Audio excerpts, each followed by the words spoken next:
Today I'll teach you guys how you guys can remove job posts on Upwork. It's pretty simple. You want to go to the official website of Upwork, which is upwork.com, log in into your account. Once you do that, you will see my jobs option.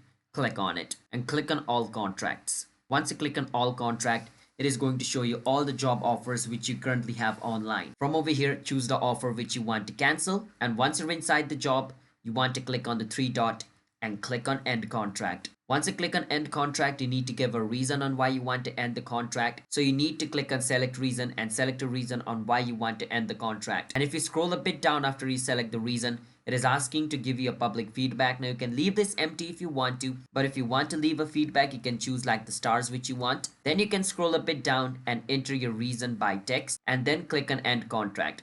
Once you do that, your contract will be ended. And once your contract ends, your job offer will be closed. So that is how you guys can cancel or close your offer in Upwork. So if you guys found our video helpful, hit the subscribe to our channel, how to guide for future Upwork videos like this. I'll see you guys next time.